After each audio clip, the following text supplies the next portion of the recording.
তবুও আমি কাটা কাটা ভাষায় কথা বলছি, আপনারা একটু কষ্ট করুন, একটু ধৈর্য ধরুন। আমি যে আয়াত দুটো পাঠ করেছি, আমি কিছু কথা বলে আয়াত দুটোকে সেটিং করে দেব, তারপরে আমি দোয়া করে দেব, আপনারাও চলে যাবেন। আমারও গাড়ি রেডি আছে, আমি চলে যাব। বহু কষ্ট করে এসেছি ভাই, সেই বেলা 10টার সময় গাড়ি ছেড়েছি, আপনাদের এখানে প্রায় পৌঁছাতে 8:30 বেজে গেছে।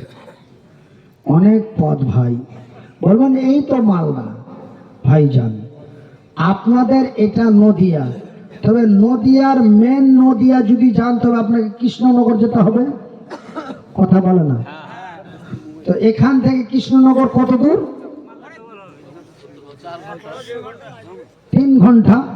তো আমার বাড়িটার নাম মালদা, কিন্তু মালদা থেকে, মালদা টাউন থেকে আমার বাড়ি যেতে লাগে 3.5 ঘন্টা পার্সোনাল গাড়িতে। আর যদি লোকাল গাড়িতে যাই, কাটা কাটা গাড়িতে যাই, তবে মোটামুটি সারাদিনই পেরিয়ে যাবে।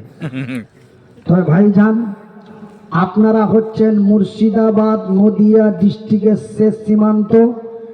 আমি মনিরুদ্দিন উত্তর দিনাজপুর, দক্ষিণ দিনাজপুর এবং বিহারের একটি ঘোর জায়গা হরিশ্চন্দ্রপুর, সেহেতু আমিও বহু দূর থেকে